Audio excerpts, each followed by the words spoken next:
Hey fellas, I'm John, and this got dropped off at my doorstep today from UPS, so we're going to do an unboxing of the Leatherman Garage release, batch number 2, the Leatherman Darkside. This one is limited to 900 pieces, and let's take a look. So, this came inside of a larger box, which had my address, so I'm not going to show you. This one looks like it just pulls open, so let's do that. Let's open these tabs. The box is labeled Charge Plus, so that should be based off the chassis that this one is built upon. And there we go. We have Leatherman.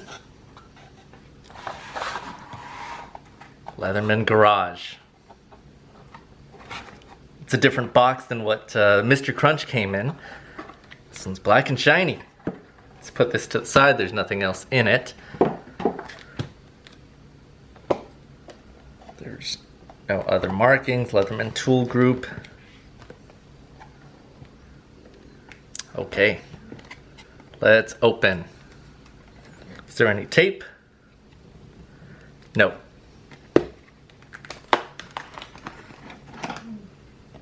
Nice. Interesting pattern inside. You might hear my dog Okami crying in the background. He's also excited for this. So we have Leatherman Garage, batch number 2, the Darkside. User manual. So, I'll leave that there so you can pause and read that if you like for yourself. And operation, if you're familiar with the Leatherman Wave and the Leatherman Charge, you'll already know what to do. So, just real quick, I'll read what it says as you take a look at the box. It says, "Welcome to the Leatherman Garage. Here we leave behind the doubters and the naysayers to enter a world of raw, unfinished possibilities.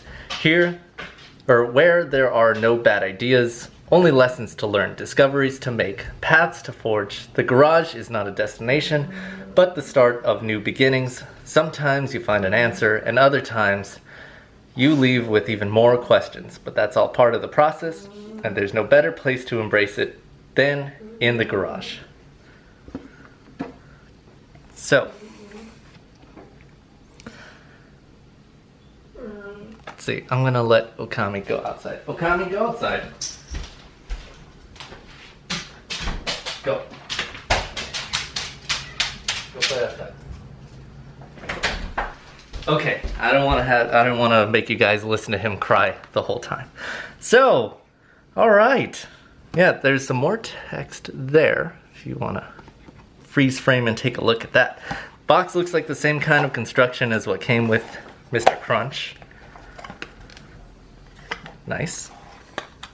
And here is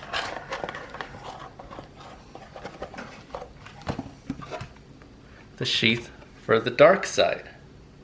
So, okay, I'll read what was on the box. "Explore the unknown, inspired by our collaboration with artist Tom Sachs."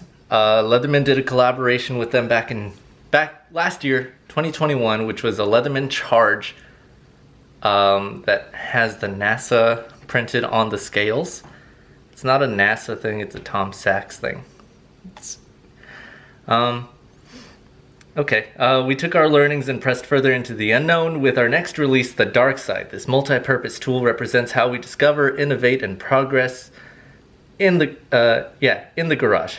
We've explored new materials with the layered G10 handles and added DLC, which is diamond-like coatings. DLC coatings, diamond-like coatings, to new components. We've added never seen before features that bring more functionality to your everyday. The Darkside was inspired by culture, music, and relationships. We've learned new ways of improving and manufacturing our tools, but more importantly, we've reinforced our spirit of innovation that drives us into the unknown. We hope that using the Darkside does the same for you. So let's take a look. Okay, this sheath is nice, got the nice blue leathering, lettering, proudly made in the USA. We love to see that. Let's pop it open. Okay, nice tight fit. So we have, I don't know what that is. Piece of leather that got punched out. That's okay. All right, so we have, this is a charge platform here, as opposed to the Wave. The Wave is a all steel construction without the phosphor bronze washers on the insides. The same tool set though. This one's got a little bit more stuff going on. So let's take a look. Okay, so we have G10.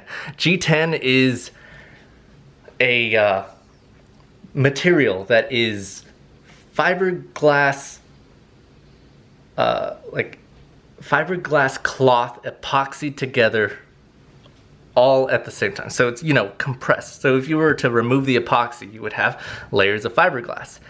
It's a nice material because it's very grippy. It doesn't, your traction's very nice on this, wet or dry.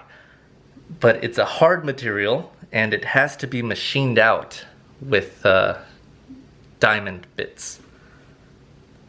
So let's open it.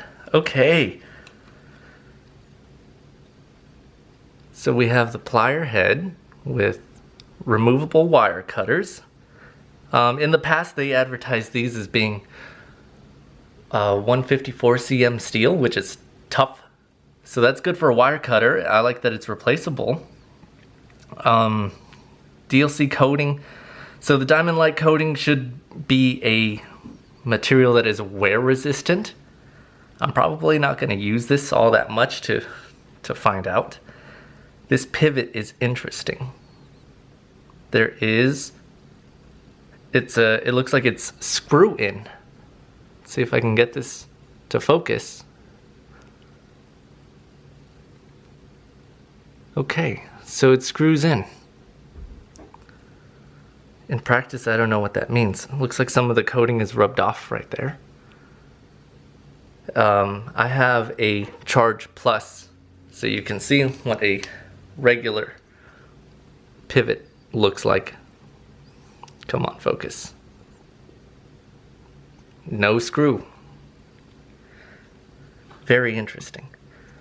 Okay. So that lines up. Let's get it to focus again. That head lines up very nicely. Very finely. Good.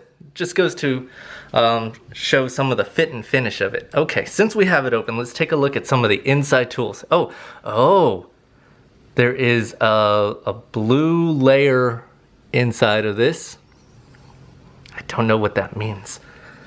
I don't know if it glows or not. Let's take a look. I have a flashlight with a UV light and let's see.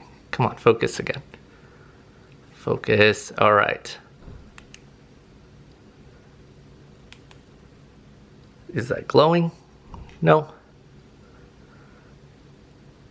Doesn't look like it glows. Okay. So we have that. We have a ruler on the inside. It's a 8-inch ruler. If we close that up, you can see on one side you have, what is this? 1 through 4, the other side up to 8 on the outside. This part right here is gonna get in the way. Other side is centimeters. So let's take a look at the inside tool since we have it open. This side, we should have some scissors. Focus for me, please. Okay, scissors. There was a snap there. Some of the DLC coating must be in the way.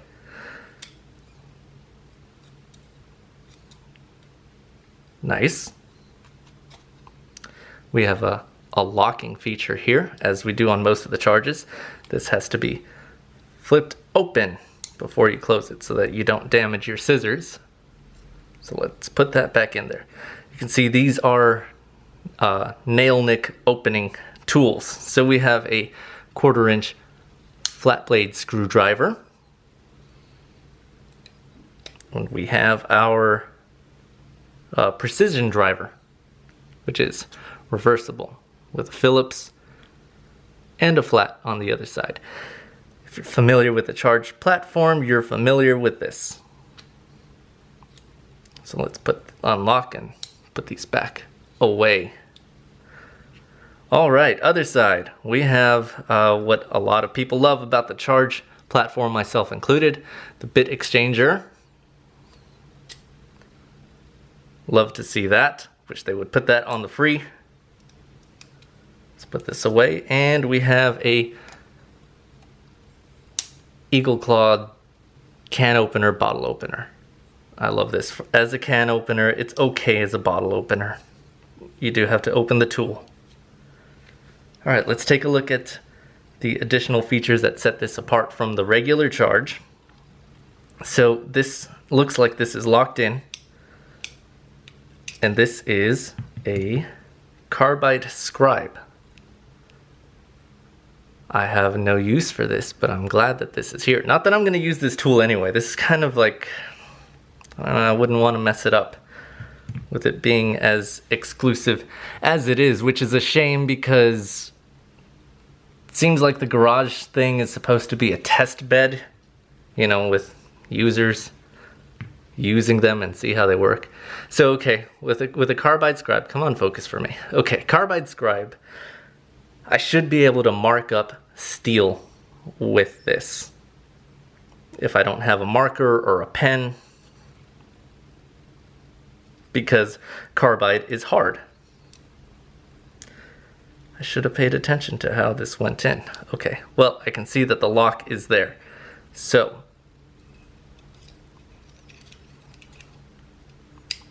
that goes in nicely. On this side, we have something poking out here, which is tweezers, like you would find on a Victorinox Swiss Army knife. Seems nice. Grabs hair. Would be nice if you went hiking and, you know, if you got, I don't know, some cactus spine in you, you could use this, or you could use the plier heads because that comes to a nice fine point.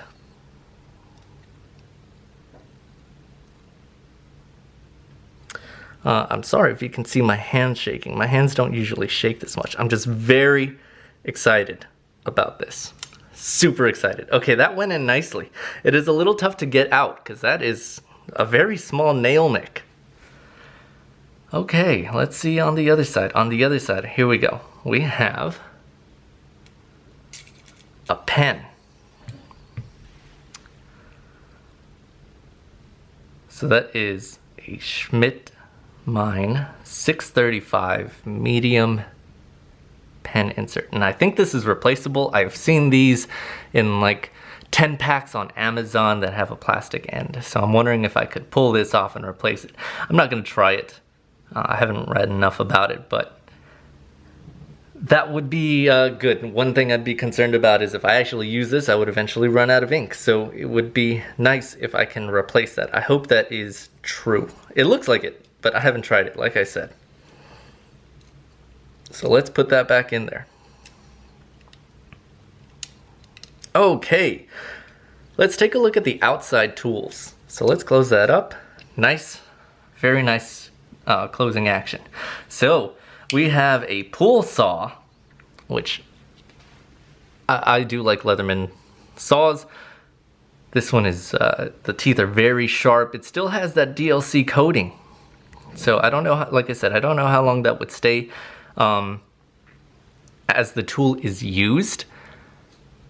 It sounds like it should be durable, right? Diamond-like coating, meaning that it's hard and wear resistant. Some other things that you might see on tools is PVD coating, which is like particle vapor deposition, which is not diamond-like, but should add to wear resistance. Another thing that you could see is black oxide, which is oxidizing the tools, but not rusting. It's it's a different element. So, okay. So, let's go back to this anyway. So you can see inside we've got our phosphor bronze washers, which make the tool action nice and smooth. It's what you see in a lot of high-end standalone pocket knives. So this is a liner lock. You can see the liner.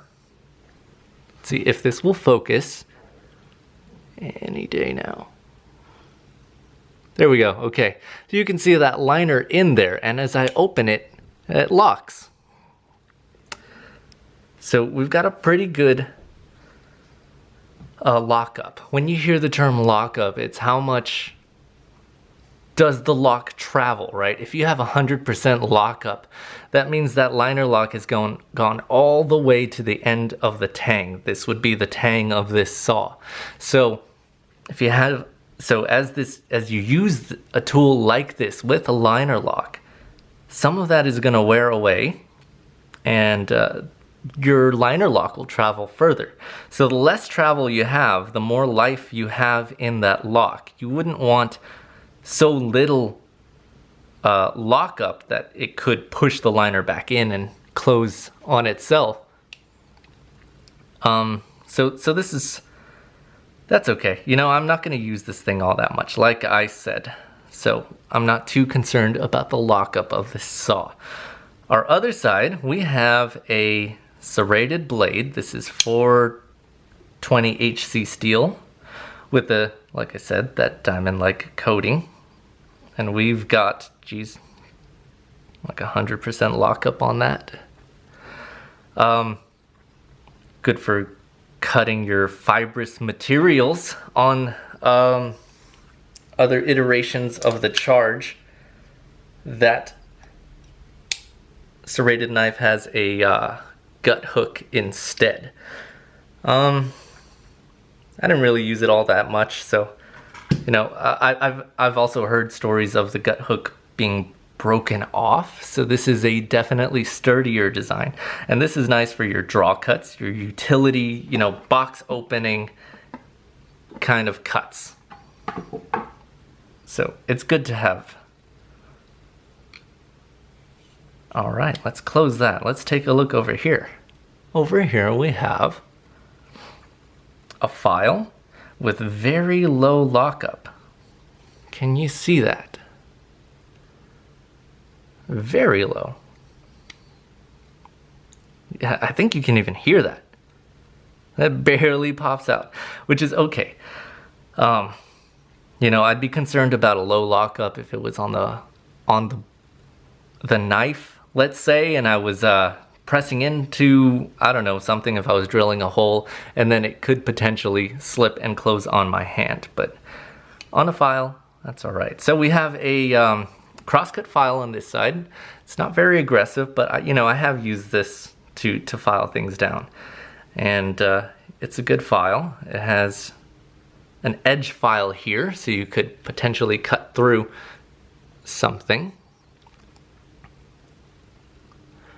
And we have a diamond file here for, it's finer, and you can sharpen knives on that. So that's good. You can use this to maintain your other tools. Oh, and look at that. We have a serial number with our, yeah, for our garage Darkside. And let's take a look at the main blade. So this main blade is S30V steel. Focus, please focus. Okay, no. Where am I focused? Okay, that looks focused. I hope you can see that. S30V, the edge feels nice. Does it shave? No. So I'm not going to touch up this edge. I could usually touch this up to shaving sharp out of the box with a leather strop and some polishing compound. But anyway, going back to the S30V, I like to see this on tools like Leatherman's. It's a compared to 420 HC steel, this has a lot more edge retention, and more corrosion resistance. But like I said, with the diamond-like coating, corrosion resistance shouldn't be that much of a worry, I hope. But mostly the superior edge retention is what is very nice to see. It does make it a little bit harder to sharpen, but you shouldn't be sharpening all that often with this. And we have the beautiful wave and charge, the almost classic blade profile drop point. Almost looks like a clip point, but it's not. Nice drop point. You've got some belly in this blade, but it's really not the best for the draw cuts like I was showing you with the serrated knife, but it's just a beautiful knife. With the that's a very nice lockup too. That's like 50%, so this would have a lot of life in it. With the phosphor bronze on the inside, love to see it. Oh, you can see the tweezers inside. That's where they rest, so that's very interesting to see. You can see the scribe sits under the file. Let's take a look. The pen sits under the saw.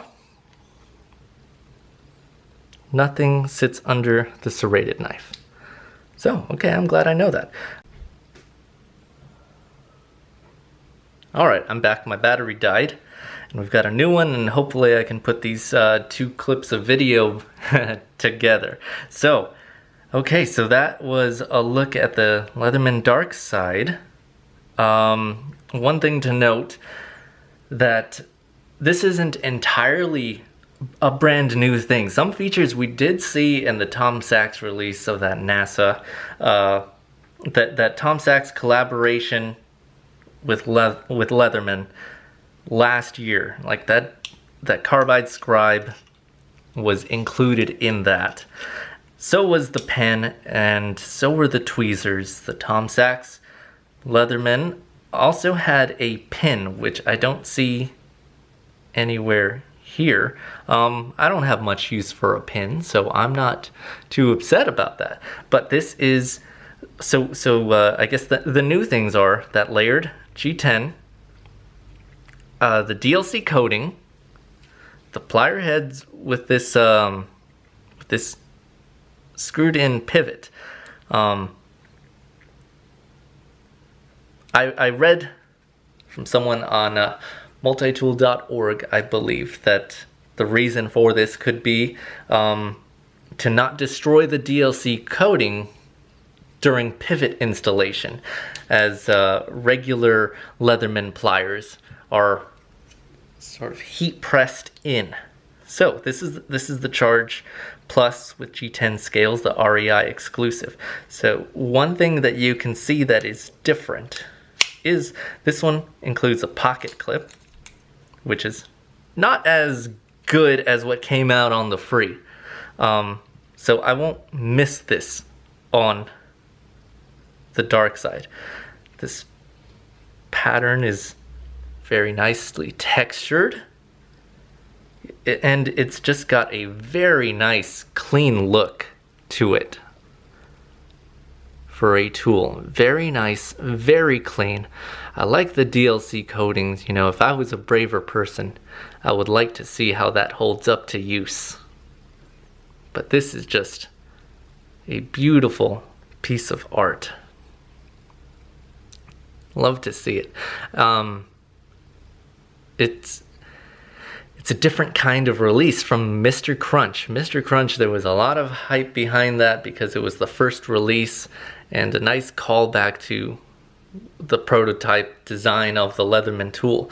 But this on its own, you know, I think this works. You know, I'm not upset that this is the second release. I would have loved to see a different tool set on the interior tools, but the DLC coating, the very classy look to this, the layered G10, the additional features that showed up in the Tom Sachs collaboration are nice to see. Oh, and take a look. If I move the knife out of the way, you can see that blue G10 on the inside.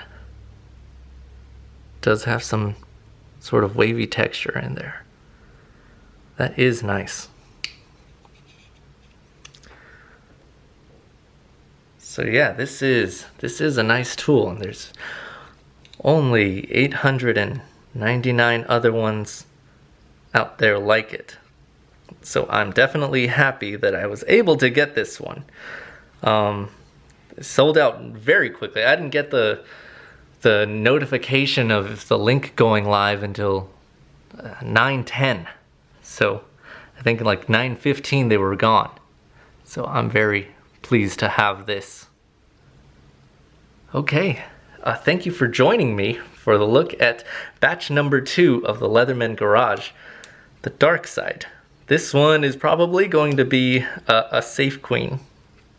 I'm going to be more worried about messing this one up than I am about Mr. Crunch. I carry Mr. Crunch with me, and I do like to use it. But yep, so far I'm 2 for 2 on the Leatherman Garage releases, and I'm pretty glad about that. Yep. All right. I'll see you guys next time.